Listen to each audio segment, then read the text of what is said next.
Good afternoon, everyone. Welcome to OhioX Live. We're having a great conversation today around building a workforce for a 5G world. This is a really fascinating, interesting, and timely conversation that we'll be having.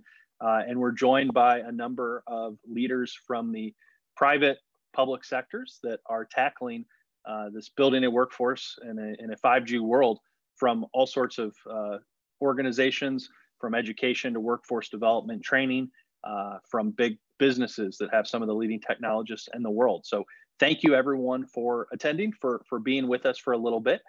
My name is Chris Garey. I'm the president of OhioX. We're a statewide technology and innovation partnership, a nonprofit organization dedicated to help building and making Ohio into a leading technology and innovation hub. We're a membership-based organization that spans from some of the biggest, most leading technology companies in the world down to some of Ohio's most exciting startups and all sorts in between. But everyone with a dedication and an interest of making, again, Ohio into a leading technology hub that creates opportunities for all Ohioans. As I mentioned, today we're joined by a number of folks. But before we get started, a few notes to kick things off, really. Feel free to send me questions or comments or put it in the chat.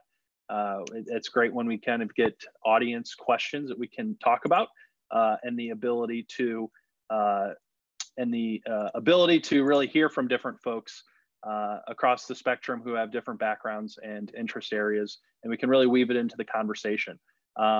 Also, feel free to chime in with anything that you're thinking of. We'll try to wrap this up just before 3 so people are able to get on to their next meetings. But really appreciate you all for attending today. To start, I'm gonna do a quick introduction of our guests. We'll go one by one alphabetically, and then also ask them to share a little bit about them and their work, but also their perspective that they bring to this conversation and from the background and the work that they are doing. So first up is Krista Bistline, who is a Columbus-based manager for state and local government affairs at Verizon. Her work involves developing and implementing Verizon's business strategy in support of company goals across all business units, enterprise-wide, with a focus on technology development. So Krista, thank you so much for being here. And if you could just share a little bit more about your work and what you do at Verizon. Thanks for the kind introduction, Chris. So I am the 5G municipal lead in Ohio and Kentucky, and I work very closely with our network team regarding our small cell deployment. And I also direct our community engagement work in the southern half of Ohio. So I'm based in Columbus, and you head down 71 to Kentucky, and that's all my territory there. So really excited to be talking about 5G technology today. And we have some really exciting upskilling and reskilling initiatives that we'll talk about a little bit later. So thank you for having us. Our pleasure. Thank you for being here. Next up is a colleague of yours, Jessica Cohen, who currently leads Verizon's philanthropy and community engagement efforts in Northern Ohio. Before joining Verizon, she worked in the nonprofit and public sectors, serving on the staff of a U.S. Congresswoman and later in institutional advancement and government advocacy roles for Cleveland-based nonprofits. Jessica, thank you for joining. Thanks so much, Chris. I'm very excited to be here. As you mentioned, I work and do the community engagement efforts for Verizon up here in Northern Ohio, but my background is in nonprofit, and so I've been in Cleveland for close to 13 years, and I've really worked with a variety of organizations in the underserved areas of our city. And so I've seen these problems firsthand from the service and the education side. So it's exciting to be here with Verizon today to hear from Jonathan, Jenifer, and then also talk about how we can work to get everyone ready for a 5G world. So thank you so much for having us. Well, thank you, Jessica. I appreciate it. And thanks also for your help in putting this event together. So you've been very helpful in putting it together and making this possible. So I wanted to thank you for that specifically. Up next is Jenifer Garey, is the Director of Workforce Development and Learning at Goodwill Columbus. At Goodwill Columbus, they help job seekers and employers match through skill building and person-centered resources. Jenifer, thank you for joining us today. Thank you, Chris. It's great to be here.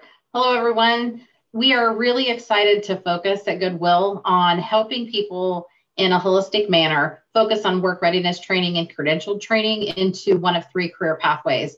Right now, one of our prominent career pathways is IT, and we've been able to do some amazing things, and we're looking forward to even deepening relationships across with Verizon and other nonprofits and businesses attending today so that we can help build their pipeline as well as build our own pipeline. So we're excited to be here. Thank you. Well, great. Well, thank you, Jenifer. Really appreciate it. And next up is Jonathan Lubas, is the Verizon Innovative Learning Coach at Entrepreneurship Preparatory Schools at Breakthrough Schools in Cleveland. And his work centers around bringing innovation and STEM to classrooms. So Jonathan, thanks for joining. Hi, everyone. Thanks. I appreciate the offer to be here. And yeah, like I said, I've been in education for over 20 years, and now I'm working with Breakthrough Schools and have this amazing opportunity to just really usher in a new realm of understanding for our youngest learners, our middle schoolers as they get out into the world to know that they've got this this technology down and that they're familiar with it. So we're super excited to be able to bring this to our students and our community and our families beyond. Well, thank you, Jonathan, and looking forward to hearing more about your work with students and how this technology is helping educate and train and build our next generation of workers. Sanjay Udani is a technologist who serves as Vice President for Policy at Verizon, where he develops policy positions on emerging services and technology, including 5G, cybersecurity, privacy, and spectrum. Prior to that, he was a lead network architect for Verizon's Fios consumer broadband service. So Sanjay, thanks for joining us. Thanks, Chris. Yeah, and as you summarized nicely, I used to design networks, and now I help guide the policy for them, and also spend a lot of time explaining what these new networks can do, which is something we're going to be doing today. Because the amount of complexity nowadays with these technologies, it's mind-blowing in some sense. Great. Well, thank you so much for joining us and bringing your perspective to the conversation. I think that's a great place to start since you are our resident technologist and you're developing some of the policies around this. But I think a good opportunity as we begin our conversation is to kind of set the stage of what 5G is, what this technology means. Certainly myself included, I read about it in the news, hear that it's coming to different cities across Ohio. But it's also one of those things that, I had 3G on my phone and 4G, but 5G is coming. What exactly does it mean? So if you could maybe break it down for us, Sure. What the technology is, why it's new, why we're hearing about it in the news, and really why does it matter? Sure. Yeah, so it's kind of funny, right? On one hand, we've heard so much about 5G and all the different jargon, right? The MEC and ultra wideband, millimeter wave. But at the end of the day, everyone's kind of scratching their head. So what does that really mean? So just stepping back, right? You mentioned 3G and 4G. Now, first of all, the word G, the letter G means generation. So, engineers tend to have very exciting names. So when we started with 3G back in the days of the BlackBerry, those were the days when you could do email, text messages, and not much more. And then we went to 4G, the 4th generation, also known as LTE. And that's when you really started to be able to use your mobile device as a replacement for your desktop for most things, right? You could watch movies on it. You could do video chat. You could do all sorts of things on it. And so at some level, people are thinking of 5G as sort of the next extension of 4G. And that's not wrong. It is the next generation. But it's not just faster. So we went from 3G to 4G, we went up in speed, right? We went from dial-up modem days to 4G, which can do tens of megabits, video streaming, etc. 5G is faster, and it can do sort of the next generation of speed, so to speak. In fact, we are seeing customers having almost 100 times faster connectivity in some cases with their 5G devices. So the speed is there, but that in itself is not the most interesting thing about 5G, and that's not what all the buzz is about, in my opinion. The way I would think about this is, until now, whatever network you used as a consumer, the network said, okay, you can connect to me, but you have to adapt to whatever I give you, right? If the network is slow, you have to adapt to it. If the network is fast, you have to adapt to it. The way I would see 5G is the network is now going to adapt to whatever service you have. So if you have a service that needs to be interactive. It needs to be low latency, right? If you think about what we're doing right now, where I'm speaking and you're listening, there's probably a slight lag between what I'm saying and what you're hearing. If you need a service where you don't have that, 5G can adapt to that. If you need the speed, 5G can do that. So whatever the service needs, that's what 5G can adapt to. And that's the big change that I think is going to take a while for us to get used to, because until now, us as consumers, but also as an industry that writes apps, that creates all these services, we didn't have those additional capabilities. And so that's one of the things we're trying to figure out. What do we do with this? How can we make it useful? And you know, some of the things we're trying, and I think Jessica and others are going to be talking about, whether you're talking about interactive training, whether you're talking about factory automation, all of these things are now possible when before they would have been really hard to do, or you had to sort of customize for each specific application. So I think to me, the biggest change with 5G is that it's now a network that will do what you want it to, as opposed to the other way around.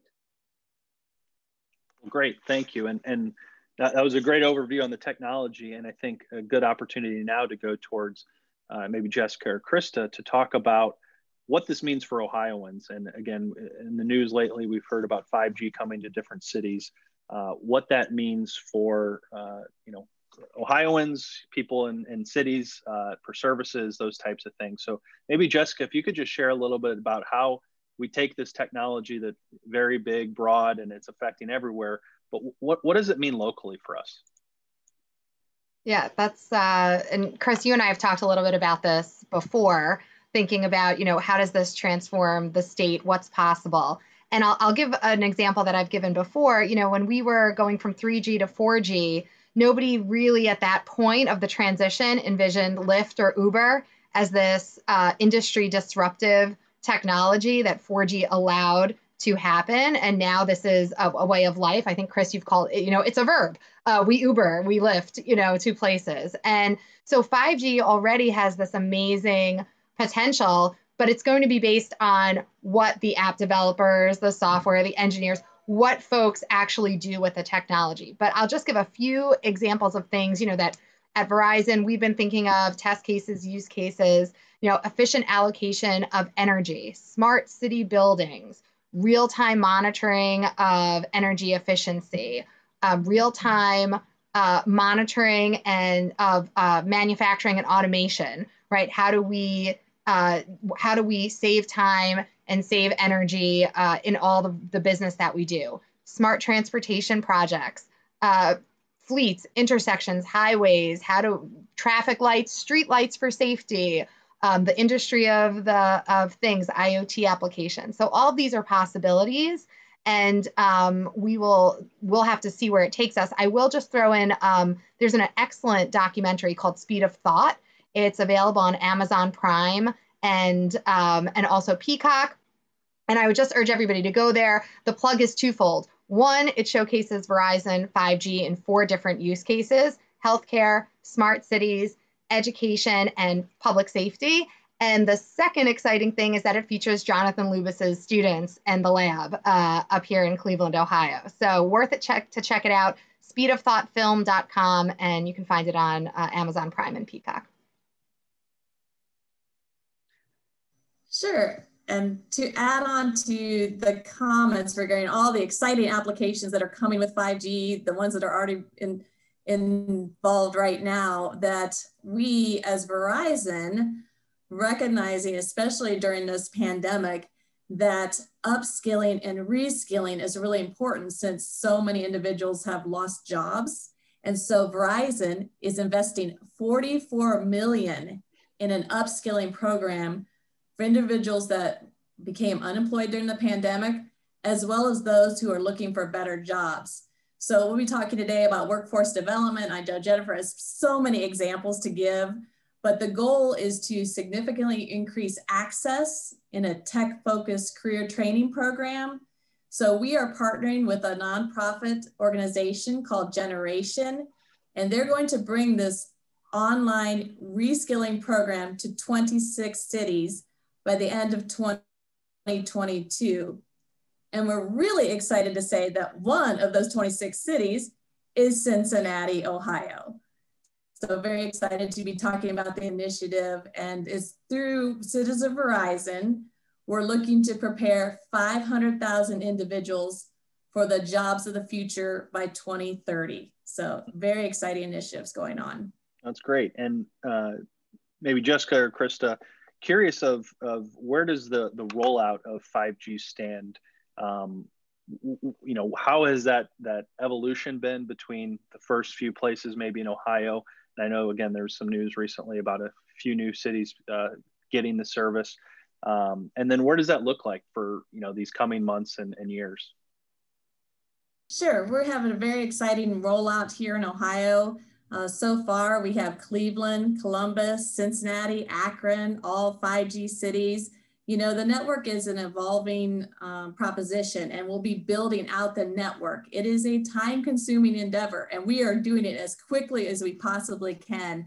So we're just as excited to get this technology rolled out across the state. So lots of good news to come, lots of good news ahead.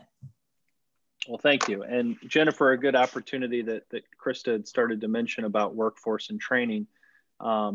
Maybe if you could tell us a little bit about what the work you do and how this technology is impacting and reskilling and creating opportunities that you know, helps so many Ohioans. Sure. It's exciting to hear Krista mention upskilling and Sanjay mention interactive training, both of which are important to us at Goodwill. So when the pandemic hit, we realized very quickly that we were great at person-centered training, person-based training, meaning they could come to our headquarters on Edge and really engage in a lot of great training opportunities. But we had to pivot very quickly, and we had to figure out how to make an impact on Central Ohio community. So we recognized the need for training. So we took ourselves live. We went to Facebook Live, YouTube Live, and this is how we've developed some training platforms. So we took our work readiness training for things like communication, conflict resolution, but we also realized very quickly that there's a digital divide. So where we think people are great on their smartphones to watch those kind of interactive trainings, we're now trying to help them connect and figure out how to really use the computer in a different way to upskill and to receive training. And so what we've done is we've worked with a partnership with Indeed, and there's some virtual training workshops, but we're also excited about a partnership that we have with Verizon.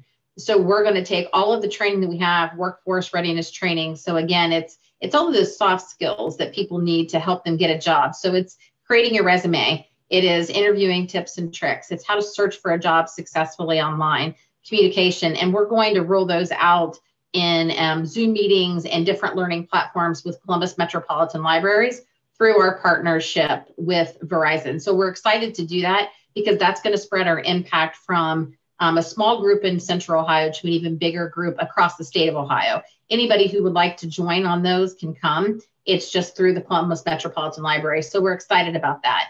So I think that will help us close that digital divide, help us get people ready for their first job. But I think they can move into their next best job with us as well. So one of the career pathways that I mentioned earlier was the IT pathway. So we were part of a large grant through the Department of Labor 3 years ago that really started us on our IT pathway through A+ certifications. And so that's a entry-level tech support job.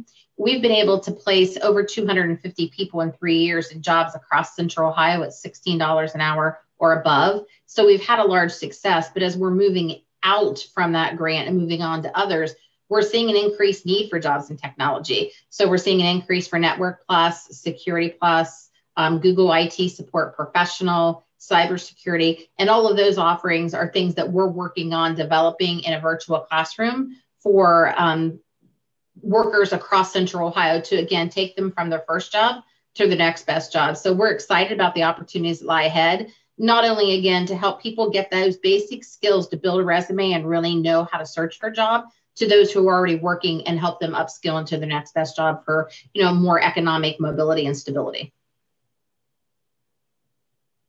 And how does the technology, so in this pandemic, as you mentioned, is such a great example of, we were all forced to go virtual, and it's very easy to take for granted the ability to hop on a Zoom like this and have this conversation, which, you know, like many of, probably everyone on here, we're on these all day, but it's just something we, you know, we expect. And So what would it have been like if just a few years ago without some of these technology capabilities had something like this happen, but you weren't able to shift virtually? And what would that have meant for people that still need services and need help, but they couldn't have done it in person perhaps? Right. I think 3 years ago, if we hadn't been able to do it in person, I think that it would have put us in an awkward position to have to figure out how to be out in the community, again, delivering in-person training. Technology has allowed us, through the use of phones, through the use of computers, at open spaces in the community. There's been a lot of conversation around Columbus City schools offering, Chromebooks to their students and other school districts. And so I think that as parents have gotten used to the idea of homeschooling, they've had to learn how to use their computers differently. And so this need for technology would have really crippled us 3 years ago if it hadn't been available. So with the increased technology, I think it's increasing our productivity as a company and our employees' availability to work remotely. Remotely, we can work at different times, cut out our drive times, things like that. And I think that that's made us accessible to more people. So again, I think it's not only productivity, but accessibility. But to answer your question, I think without the technology that exists today, 3 years ago would have been a very different story for Goodwill and most work readiness trainings programs that are offered through other nonprofits as well. Chris, I'll just add to that, if that's okay. We had a scenario in Akron. We worked with our partner Connexus, and they were figuring out, I would say late spring, early summer, to how they would do job fairs now that people could not be in person and it wasn't safe. And how are they going to connect these underserved communities, folks that are looking for jobs, many of who had been displaced by the pandemic, how to connect them with the employers that Connexus had been working with. And so we actually came in and we helped them. We funded their transfer to an online job fair platform, which is something that they really needed to experiment with, because without that, all of those folks seeking jobs would not be able to be connected with those employers. So I think that's an example of this, everybody says pivot, but a transition that's happening right now to enable folks through technology to have access to the same services and supports that otherwise they would not be able to. And I know that Connexus and Akron, they found these job fairs ultimately to be pretty successful, and they're working and folks are finding jobs. And Jonathan, a good opportunity to bring you in, because your education and probably one of the sectors that was most disrupted back in the spring was education. And we're in a matter of days, schools were completely online throughout the rest of the year. So could you talk us through what it's been like on your side as a technologist within a school and having to get people home, keep people safe and healthy, but at the same time continuing the important work that you all do? Oh yeah, it's all about pivot and change, and responding best to to our families and to our community, and knowing what's best for them too. That's always been first and foremost with Breakthrough, and how we've handled what we had to do here during this time. But yeah, it definitely it made us all stop and think, and the pandemic, it didn't, like you said, it highly disrupted the educational sector, but this pandemic came in and it turned all of us, everybody everywhere, back into learners.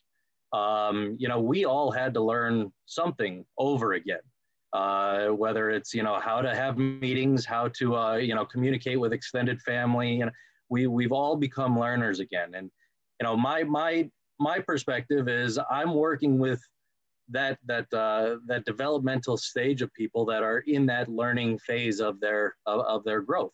And so with kids, kids are resilient. Kids come in and kids are like, oh, great, new technology. Show me about it. Tell me something. Actually, don't even tell me anything about it. Let me just get it in my hands. That's what kids want to know. Kids. How many 3-year-olds need a handbook on how to work their parents' iPhone? Not many of them that I've ever met, but they all know how to do it, right?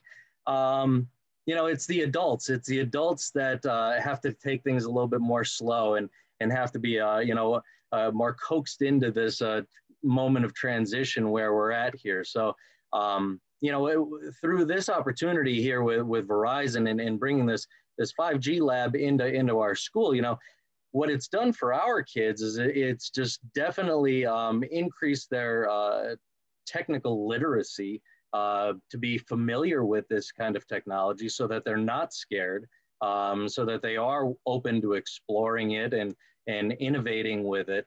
But you know, it's also just really set something in motion too for the adults that are impacted by this program that we have, you know, for our adult teachers and for the families that we serve too. Because this impact, you know, in what we're seeing with this 5G lab is much more beyond just our students that come through those doors, but it's extended beyond the community. And I would like Jonathan, please go ahead, Krista.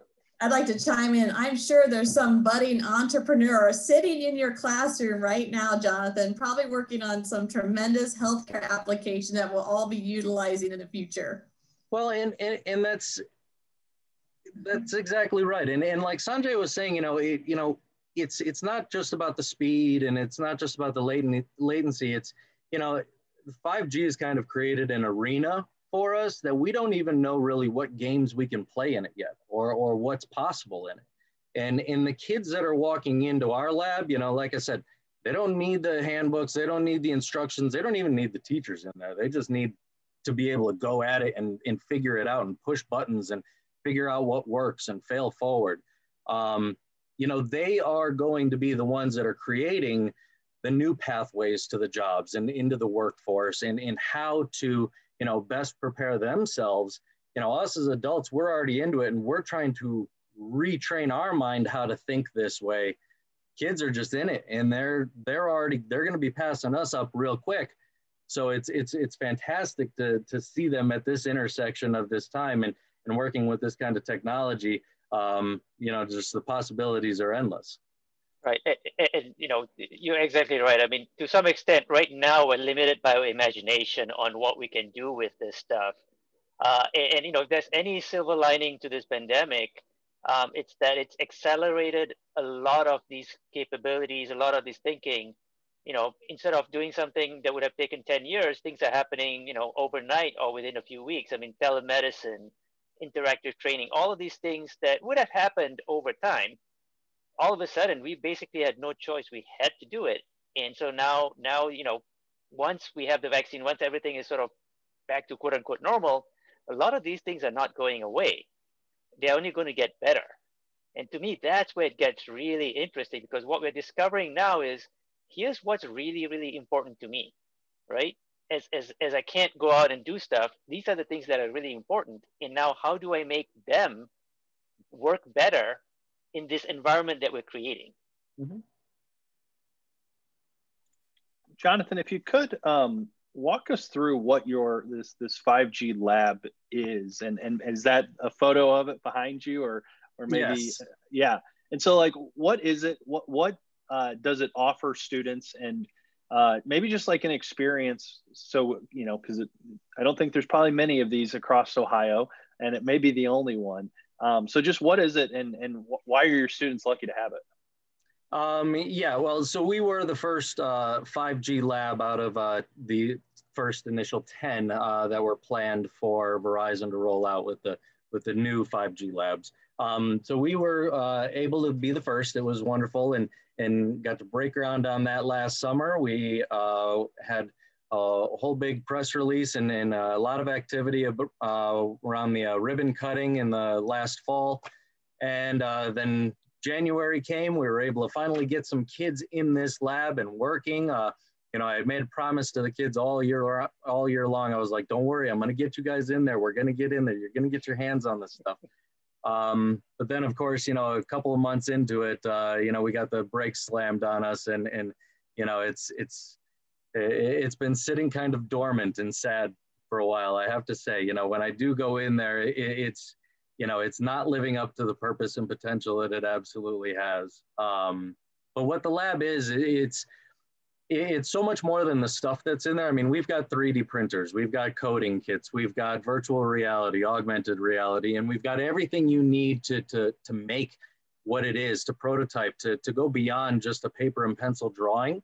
But to really take your design and the idea that's only lived in your head before, and put it out there and start sharing it and making it into something different. You know, it's more than just that stuff that's in there, but it's that opportunity that it presents. And when you see kids walk into a space like this, you know, their eyes light up because it's kind of like a big kid playground that they feel, but they feel welcome. They feel encouraged. They feel curious. They want to explore. They want to ask questions, and they don't want to be held back. That's one of the greatest things that I was able to do in the lab before we shut down is offer these discovery days for the students. And I would bring in different grade levels and homerooms, and I'd set up different activities around the room. And I'd say, you know, this is going to be something different than what you're usually used to. I'm only going to speak for about 30 more seconds, and then you guys get to go and explore. You get to just ask questions and figure stuff out. And one of the bright spots was a 7th grade student. She came in, I hadn't known her before, and I've been in the school for over 8 years, so I know most of the kids that are in there, but she sat down here at one of these computers that I have right here over my shoulder, and I had her working on Tinkercad. She had never done anything with 3D design before. And she's like, what is this? How do you work this? And I said, you know, just start playing around with some stuff. And she's like, well, what do you mean? I said, make a castle. I said, just figure out some stuff, make a castle, make your dream castle. And she's like, okay. So about 15 minutes later, I circled back around to her, and she had designed this little dream castle on Tinkercad. And she had figured out how to use all the manipulatives, you know, how to pull, how to drag, how to lift it off the plane, and, you know, without any direction from me. And I said, great, now we're gonna print that up on the 3D printer. She's like, what? I said, yeah, that just came from your brain, and we're gonna print that, and you're gonna be able to take that home in your hand now and show your parents. And she certainly did, and she was real proud of it, and she had even told me about how she had showed some of her other, you know, extended family members, but just that moment of letting a kid sit down and explore something and come out with something tangible on the outside was really powerful for me. And I'd like to add Jonathan's comments, because I was there for the opening, and the excitement, the kids were so thrilled to be exploring. There is absolutely no fear. They jump in, they will try things. I mean, it was unbelievable. So thank you for providing that example of the castle and just bringing that to life for everyone. Well, and that's one of the things too, you know, with kids, it's a lot easier to get kids to latch on and understand this technology and what it's all about and what it can do and what the potential is. It's a lot harder with the adults. You know, it's getting the adults to come in, getting my teachers to come in and sit down and show them, like, this is how we can integrate this. This is how we can use this. You know, humans, we're creatures of habit. Kids haven't had the luxury of being able to make bad habits yet, you know? So where us as adults, we want to stick and say, well, our routines keep us solid and secure. It also keeps us from thinking outside the box. And I think that's what 5G has really given us the platform to do is think outside the box. And those that are creative, and I've seen a lot of the, you know, the sides, the developers that are making some of the things to be used in education, they are really going outside the box and what that's going to bring and how that's going to just change learning for middle school kids, for elementary kids, for, you know, grown kids, for adults like myself. It's really amazing. Jenifer, from a workforce development perspective, because you're seeing people further on in careers and mm-hmm. life that are coming to, you know, you're working with them to develop new tools. We kind of talked about that side of it, but then there's also the employer side mm-hmm. where they'll come, I presume, to you all, or you'll have conversations. What are some of those skills that are in need, maybe Central Ohio or beyond, that you're hearing, which then I'm sure is helping develop some of the work that you all do and making sure that the skills that you're helping train and teach are what employers are wanting? As I mentioned earlier, they're always looking for some basic work readiness skills. So again, we want people who can communicate, conflict resolution, things like that. But there's been a real growth in healthcare and IT and the interconnectedness between both. So we have a great partnership with Nationwide Children's to where they take a lot of our A+ graduates and put them to work for long-term internships there. And it's not only the tech support behind the scenes that you get most often, it's really on the floor interacting, troubleshooting with nurses, with doctors, with patient care associates to kind of figure out the technology on the floor, like mobile technology, room to room. And some of that has really been a big growth spot for us. So I think it's flexibility. I think it's the ability to take what you've learned in the classroom, synthesize it, work towards the application and maybe that healthcare environment to where you are learning their system. So it's really a growth period for the internship. And so I think that's what they're looking for is folks who come in with an open mind, a strong background. Attendance was good. Their learning style was open. They were open to learning modalities. So, not only tactile, but also auditory and visual. And somebody who just comes in and says, okay, and they dig right in. And so I think that those are the two crossing points for us right now are between healthcare and IT. And IT is still strong in and of itself across Central Ohio. And again, it's really coming in with that A+, understanding the company's needs and then building in a network plus and security plus for all the cybersecurity issues that we hear about today. And I think as obviously 5G increases access, I've also read a lot about how it increased safety. So I think, again, that's going to be a continuing trend in the IT field is just that cybersecurity spot. And maybe if someone, Krista, or someone from Verizon could talk about some of that, the cybersecurity potential importance for that. Sure, I can talk about that in a minute, but I was just going to touch on Jenifer's comments regarding the healthcare systems. In Ohio, we have a very strong network, some very top-notch healthcare systems. So the intersection between IT and healthcare, which relates to Sanjay's comments on telehealth and all the applications that are coming forward, we really are at the epicenter of this movement, we say. And I think obviously tied into that is cybersecurity, making sure that the networks are secure, your information is secure. I mean, we live in a world now where, that is probably a #1 priority for many individuals, and how we address that and the applications that are coming are probably more than we could count. Going back again to Jenifer's workers that she's working with now, that, they're working on entry-level positions, but they're moving on up. They're going to be upskilled and moving into different positions. And that could be in cybersecurity, that could be in healthcare. And again, going back to Jonathan's classroom, there's children right now that are going to be our cybersecurity experts, probably no more than all of us combined in a matter of a few years. So very exciting times. And Sanjay, if I could, you look at this issue not just from an Ohio perspective, but kind of much broader national and maybe even international.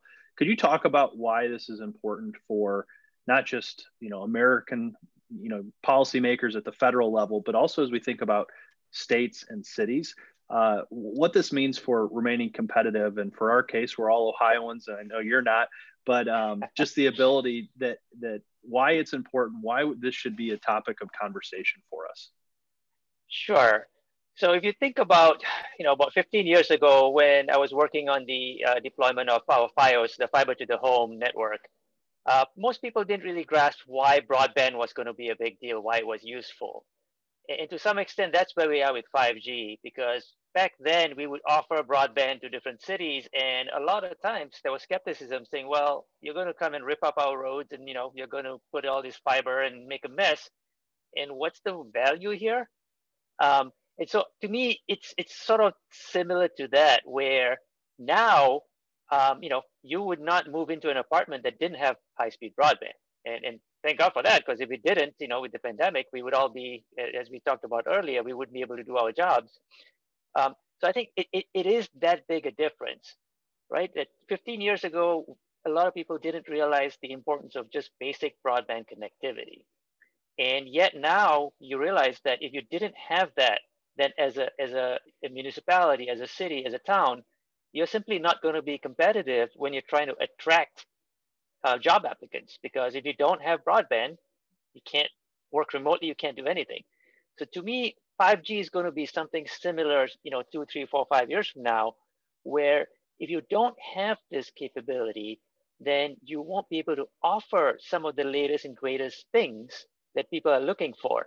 And to me, that's a danger, not just from a state, city area, but also nationally, right? Because when we started 4G deployment back in 2010, America was in the lead. We were among the first to deploy it, and we drove a lot of the app economy, all of these things. And so we are at the same stage right now with 5G, where we need to accelerate this to stay ahead so that we can drive a lot of the innovation. That's great. Thank you. And Jessica, maybe this is a good opportunity.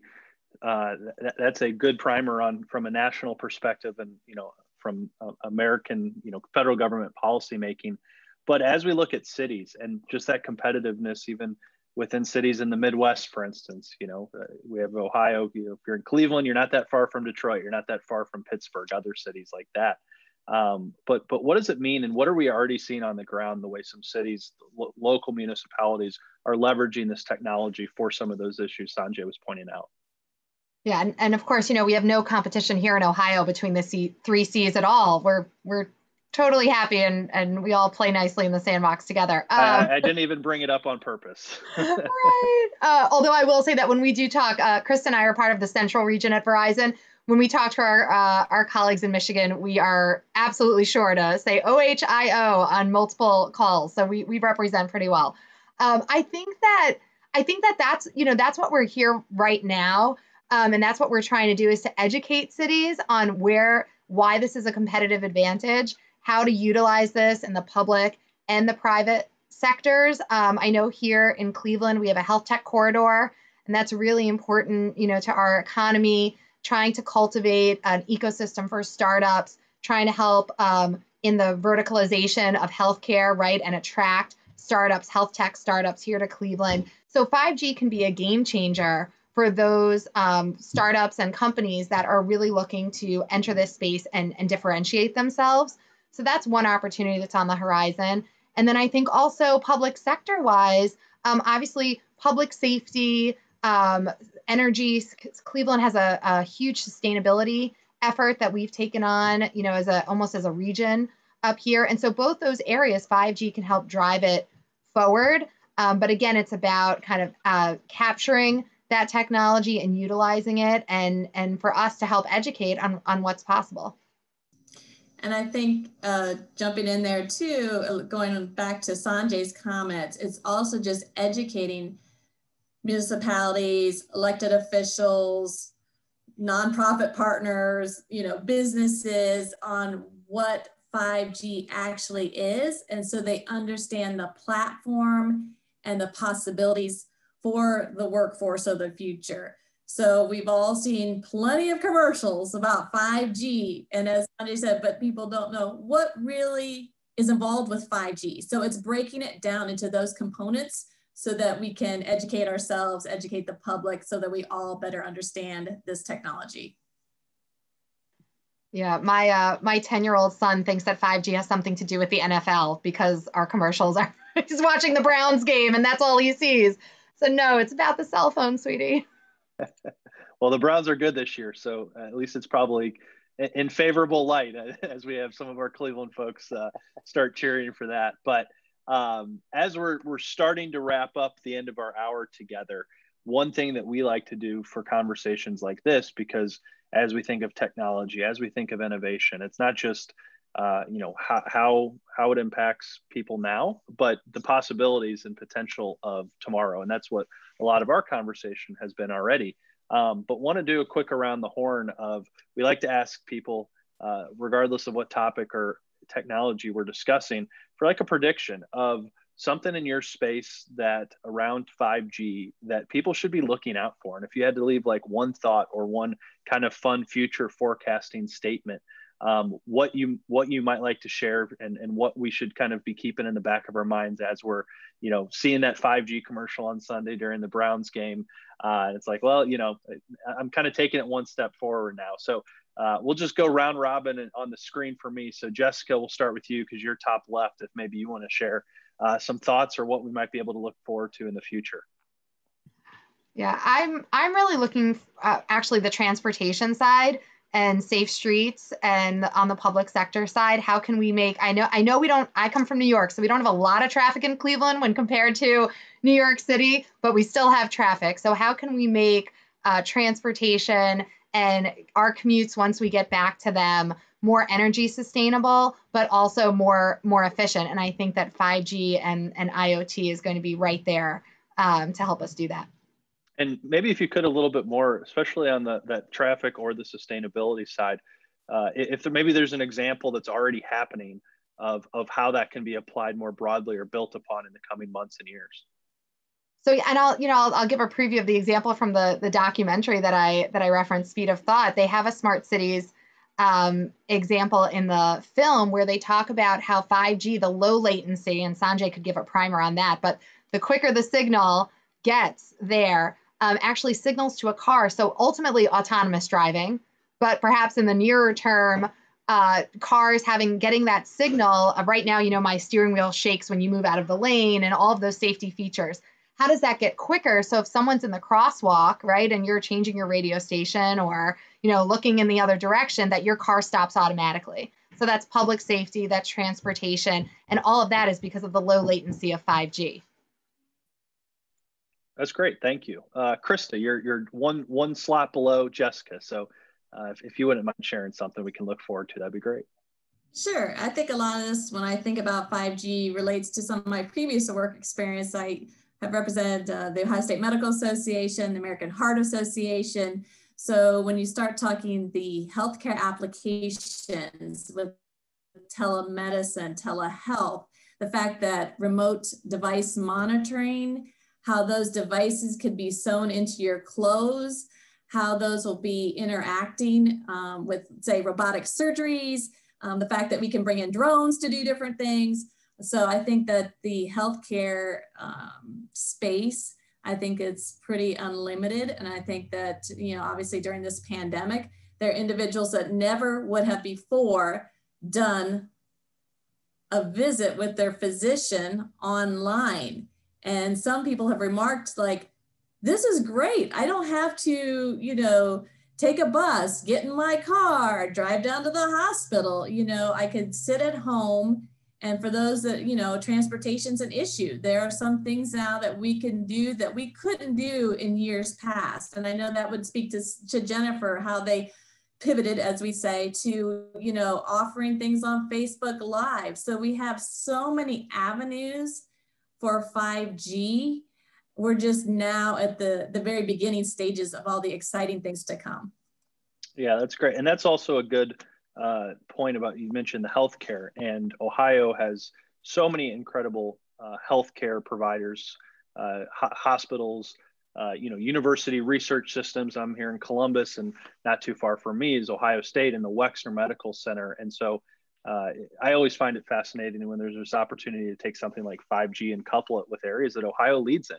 And you have Cleveland Clinic, University Hospitals, Metro Health up in Northeastern Ohio, and you just, go south and come to Columbus and there's a bunch. You go down to Cincinnati and Cincinnati Children's and UC Medical System. And so to couple, again, these leading technologies and helping empower some of these really large institutions and organizations that are every day out there just doing incredible work that Ohio can be proud of is really fun to see. So that is exciting, Krista. I'm so glad that you mentioned too the pediatric children's hospitals, because we have a very strong network here of pediatric children's hospitals that are just, they're top notch, rated great. So I think utilizing all those components, all the healthcare components, there's a lot of work to be done. There's a lot of future jobs for the individuals that are being upskilled and reskilled right now. Yeah, absolutely. Well, thank you for that. Sanjay. Sure. So I was thinking about this while you were speaking, and what I'm looking forward to is in a few years having a better version of this panel.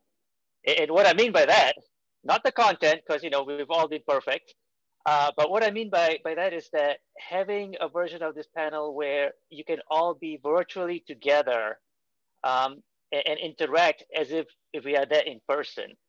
You probably read this article, Zoom fatigue. Everyone's kind of tired of having video calls. It's not because we're sick and tired of seeing each other. We do that in the real world every day, or used to. It's just that the interaction, even though video is great, you miss a lot of the visual cues. You don't feel like you're involved. Like right now, I'm looking at you, Chris, but I don't see all the other people who are on this call. And so it just doesn't feel as real. And so the idea that now, with the low latency, with the high speed, we will be able to, in a couple of years, 3 years, whatever, put on these goggles, and now I will feel as if we are sitting beside each other on a table, facing the audience and having a discussion. I think that's going to make a huge difference. And of course, you can replace panel with whether you're teaching in a classroom or whether you're doing training or whatever. But to me, being able to have a more natural interaction, I think that's going to be huge. I think that's spot on. And that's such a great comment. I'm glad you brought it up, because that's one of, right here, we have people from 3 or 4 different cities all on this same event, and more even that are attending, but and viewing. But for us to all get in the same room, those opportunities, unless we're in the same city, don't happen that often. And that's one of the things that our organization, OhioX, our theory and what we're working towards is how do we make it easier between Cleveland and Cincinnati and everywhere in between? Because other than a really big conference or something like that, you're just not going to get people together. And you're absolutely right. There's a long way to go between this interface, which isn't all that interactive when you actually think about it compared to real world, and just that possibility to kind of bridge that gap and still create opportunities, so we don't have to be within 100 yards of each other in a downtown city, but at the same time, make collaboration, make the exchange of knowledge possible. So that is a great one. Jenifer, what about you? I think it's upskilling and reskilling. We talked about Goodwill being in a good position to upskill and help people go from first job to next best job. But I think reskilling is just as important for those folks who are transitioning into a new career.